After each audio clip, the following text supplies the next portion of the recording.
Listen to the Tommy Schnurmacher Show live weekdays 9 to noon on CJAD 800 and CJAD.com. Have you ever wished that you could improve your financial situation? Maybe you wish you could earn a little more money or maybe save some money for a rainy day. Well, if you're still struggling to do that, don't worry about it. Your problems are solved because my next guest has written a guide with all the answers you need. She's a personal finance expert, the founder of MaxWorth.ca, and the guide is called 7 Proven Techniques to Quickly Boost Your Financial Well-Being. And on top of that, it's available for the very reasonable price of absolutely free. You can get it at her website, MaxWorth.ca. Get a copy for free. Tell me about this guide that you've written.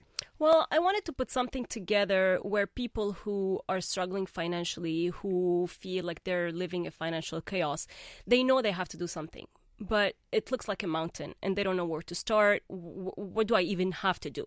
So this is really a guide that gives you starting points on everything. Like if you do everything in it, you're going to be in much better position a year from now than you are today.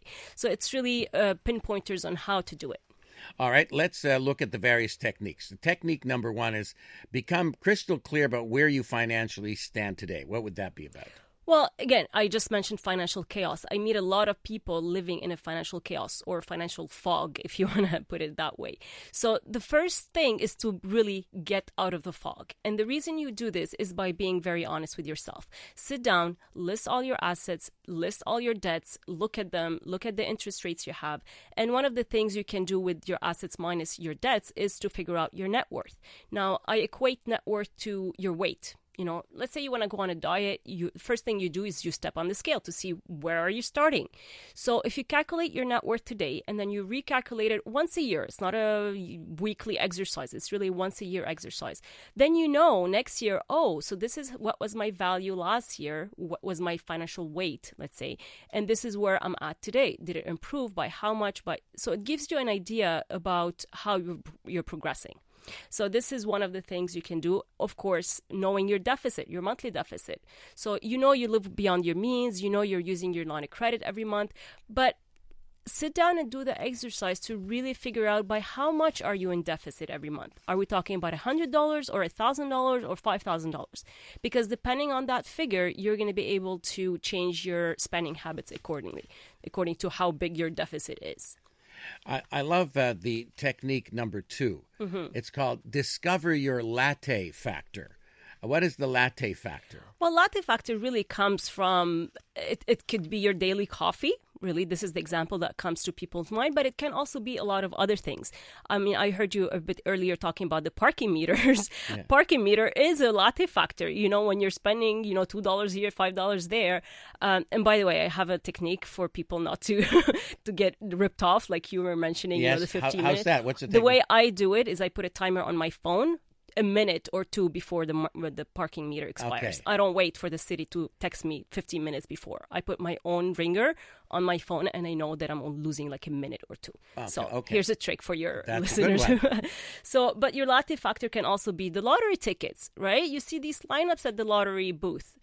$2 a week, $5 a week, they also add up. Of course, there's the eating out, there's the iTunes. You know, everybody has an iPhone these days. It's so easy to just go click buy, whether it's a single that just came out or it's a ringtone that you like or anything. So they're really small amounts that you spend, and then once you put them together, they add up to quite a bit. I think people don't understand that because it's only, quote, $2. It's only $3. It's only $4. And since they've never added it up, how much it is over a week, a month, or a year, it doesn't seem like a lot. But I think if you would add it up, you'd be stunned about it. That's right. That's right. So when I do the exercise, let's say I actually had the same example with the parking with one of my clients. We added up her parking meters, and it was about $50 a month, and she had no clue. Right, that $600 came and went, and this is exactly, and this was after tax money we're talking about. Yeah. It's called 7 Proven Techniques to Quickly Boost Your Financial Well-Being, available for free at MaxWorth.ca. All right, you can download it. Now, you also talked about building an emergency fund. people think, yeah, that would be a great idea, but I can't make ends meet. How could I have an emergency fund? What would you say? Yeah, well, the thing with the emergency fund is you're going to hear a lot of experts out there. There's even Susie Ormer in the US where she goes as far as saying you have to have 8 months of worth of living expenses sitting on the side. Now, we know that, let's say your expenses are $3,000. So times 8, that's $24,000 sitting on the side, doing nothing, waiting for an emergency to happen. So when people hear this, they're like, forget it. It's not even achievable. Like, how am I going to do this? It's impossible, right? So they stop before even starting. So what I say is build a mini one. A mini one. Just start with $1,000 or $2,000 that you can keep on the side in case something happens. You know, I read a statistic the other day. It said that half of Canadians who have a regular paycheck, we're not talking about people without jobs or who are self-employed and with variable incomes. These are people who have regular paychecks. If their paycheck was delayed by 1 week, they wouldn't be able to make it. Just 1 week. Wow. So that means they have no breathing room. So this mini emergency fund becomes your breathing room, just your bank account to breathe a little bit and not be so dependent on the day, the exact hour almost you get your paycheck.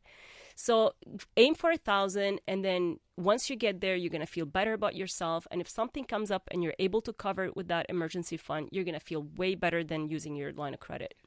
Your questions for personal finance expert Lama Farhan. We're talking about various myths and techniques that you could use to boost your financial well-being. This text is saying $1 a day for a year equals to $365. I stopped buying coffee and started making it at home. It makes such a difference. Well, I don't know where they're buying coffee. It's rare to get coffee for $1. Even Tim Hortons is going up these days. Yes, I think in many places it's easily $3, $4, and $5. If you add a little cake or a muffin to go with it, you can be $8, $9 without batting an eyelash. Yeah, like the technique that I give some of my clients for, let's say, the Tim Hortons or whatever, if that's your weak point, let's say, put yourself a limit. Let's say it's $20 a month. Okay, so get the gift cards that they have at the cash. Put $20 on it at the beginning of the month. And when it's empty, it's empty. That's it. You're out of luck till next month. Oh, I see. Otherwise, because also that way you'll see, wow, if I want to continue, I'll have to buy another one for $20. Exactly. So, wow, this is more expensive than I thought. Yeah. So because I'd want to spend 20, but you might be ending up paying 50 or 60. But if your card only has 20, right, and you put a rule to yourself that you're not filling it up before next month, then you know that's it. You're done for the month. Now, this looks like something very nostalgic, something out of the 50s or 60s, Lama.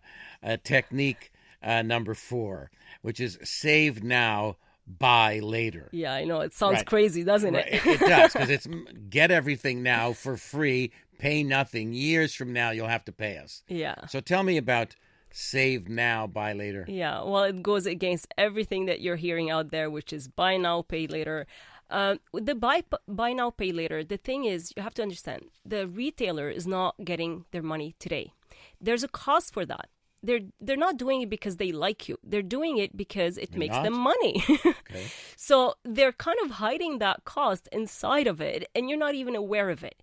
So the way the technique that I came up with called Save Now, Buy Later, and I love it so much, I bought savenowbuylater.com I'm going to eventually do something with it.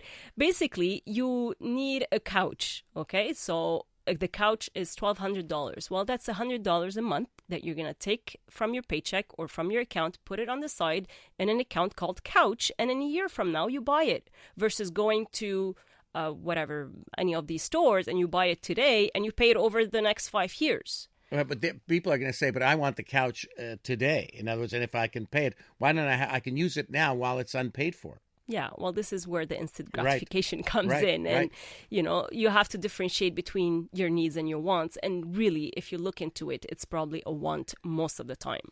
7 proven techniques to quickly boost your financial well-being. Your questions for personal finance expert Lama Farhan. Text your question to 514-800. You are very popular, Lama. Great text for you. This says, what she's saying is absolutely true. I love what she's saying. We're a minority. I always save for 1 year, then buy my vacation. Save now, buy later. I have no debts. Use my credit card only to get cash back points. Never pay interest. Yeah, I completely agree. I mean, I use my credit card for exactly the same reason. In 20 years, I've paid $0 in interest, and I use it to get points. We actually got a new TV around Christmas time, all with points on the credit card. So that's the only reason I use my credit card. Wow, what do you think of this? My strategy, this is Mark. He says, my strategy when buying something major was to force myself to save double what it would cost. It reinforced delayed gratification, and then I still had money after my purchase, a safety cushion, and some forced saving with the leftover money. Wow, that's So great. in other words, call it the vacation fund, and Yeah. you're only spending half of it. Yeah, and then if you ever go over budget, Yeah. well, then you already have the cushion. That's a great idea, but I don't know how many people have this discipline. Now, I was going to tell you to sit down, but you're already sitting, Lama, for this one. Listen to this. My daughter works at Starbucks. She says some people load their card once a month with $500. Crazy. Imagine the latte factor. So the latte factor is more like a mortgage factor at this point. That's unbelievable. Crazy. I mean, But I'm sure a lot of lineup. people spend $500 a year, but they never think it comes to that. Well, let's see. If the latte is $5, That's $10 a week. that's $100. That's 100 lattes. So yeah, that's a little. Well, yeah. That's If you two a add up the week. yeah. That's 2 a week. That's not a lot. That's only 2 a week. No more. $500, right? $500 It's $10 a month. week. There's 52 weeks, right? So, No, but 10 $500 a month. She's saying no. No. $500 on the card. They load it. Oh, they load it up once. We don't know how long it lasts. Oh, okay, yeah. We don't Yeah. know how long the card Yeah, lasts. but once a still, month. Yeah. that's a big latte factor right there. Wow. Yeah. This one says, I've been doing everything your guest is talking about for years, and I'm healthy and wealthy. See, this is why everybody should follow these tips, because if you do them, and this is exactly what I'm doing this, is for people to start getting healthy and wealthy. This text is saying, what percentage would you suggest putting towards debt when overwhelmed by revolving debt, but come into a bonus check from work? The check is only a fraction of the entire debt, so I want to carefully allocate it. Well, I don't see the thing with when people get like bonuses or things like that. I tell them don't all put it on the debt. Put maybe 60% on the debt and leave a little bit to build up your mini emergency fund. Because I know your emergency fund is earning 1% and your debt is at 10%, but this is the breathing room that you need in case something comes up, and that's going to be there for you so you don't go back to your line of credit every time something happens in your life. So I would say 60 to 70% from your lump sums that you get that you don't need, in a sense, that you weren't accounting for, you can use them towards your debt. This texter would like your advice, suggestions for tackling multiple credit cards to pay them off the most efficiently. I know I shouldn't have racked them up in the first place. Mm-hmm. Well, there's two ways of doing it. So there's a method that he can Google. It's called debt snowball. Now, the debt snowball can go in two different ways. Either you tackle the one with the smallest balance, regardless of the interest. So this one is more of a psychological way of paying them off, because when you go after the smallest one, you're going to finish it off faster. You're going to feel better about yourself. Or there's the one that I usually prefer, is the debt snowball, but using the higher interest rate first. So you attack that one, you just do minimum payments and everything else, and then you move on from one to the other. 7 proven techniques to quickly boost your financial well-being. You can find it all available for free, maxworth.ca. Our guest is Lama Farhan. We'll continue with your text. Text your comment to 514-800. Lama Farhan, my guest, she's put together a terrific guide that you can get for free on her website, maxworth.ca. 7 proven techniques to quickly boost your financial well-being. Tell me about this one, technique number 5, save regular dates. Have regular dates with your money. Yeah, isn't it exciting? Well, you are in a relationship with your money. Like the day you're born until the day you leave this earth, you are in a relationship with your money. And like any other relationship, you have to work on it. You have to give it some attention. So one of the things I often see is people literally ignore their money because it overwhelms them, because it creates anxiety.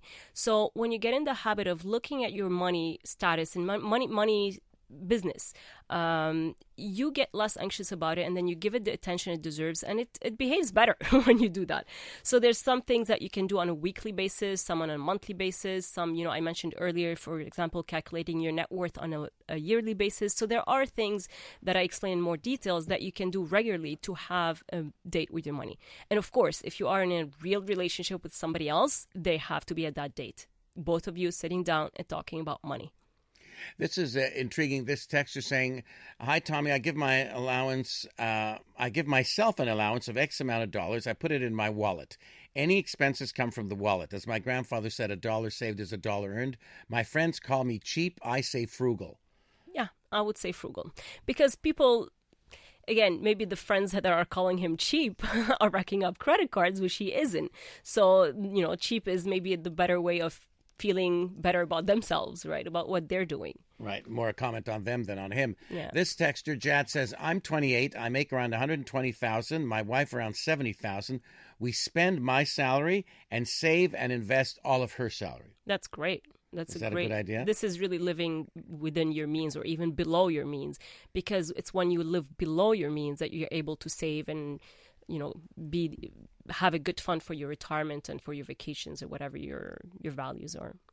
There's even a bonus technique in this in the 7. It's uncover and understand your money archetype. You even have a money archetype. Go to the website maxworth.ca to find out about that. You can download a copy for free.